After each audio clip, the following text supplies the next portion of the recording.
বিএনপিকে জিতানোর জন্য ধানের শীষে ভোট দিয়ে বিএনপিকেই জিতাবে ইনশাল্লাহ। প্রার্থী নয়, আপনারা ধানের শীষ দেখে ধানের শীষে ভোট দিবেন। ১৫ বছর যাবত শত নির্যাতন সহ্য করেও দল থেকে পালিয়ে যায় নাই। আর আমার মাটির সন্তান, আমার মাটির গুরুজনদেরকে ছেড়ে আমি জীবনে যেতে পারি না, যাব না ইনশাল্লাহ।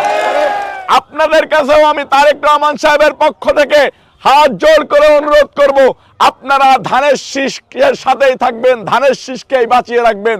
ধানের শীষের বিকল্প আমাদের জীবনে কিছু হতে পারে না। ধানের শীষ কি আপনারা যারা এই যে মুরব্বী লোকজন আছেন, যারা বিএনপি করেন, তারা কি নিতাই রায়চৌধুরীকে দেখে এসে বিএনপি করতে আসছেন?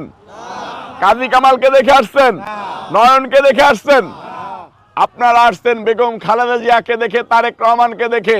আপনারা আসছেন শহীদ রাষ্ট্রপতি জিয়াউর রহমান সাহেবের আদর্শ বুকে নিয়ে বিএনপি করতে। আপনাদের কাছেও আমি তারেক রহমান সাহেবের পক্ষ থেকে হাত জোড় করে অনুরোধ করব, আপনারা ধানের শীষের সাথেই থাকবেন, ধানের শীষকেই বাঁচিয়ে রাখবেন। ধানের শীষের বিকল্প আমাদের জীবনে কিছু হতে পারে না।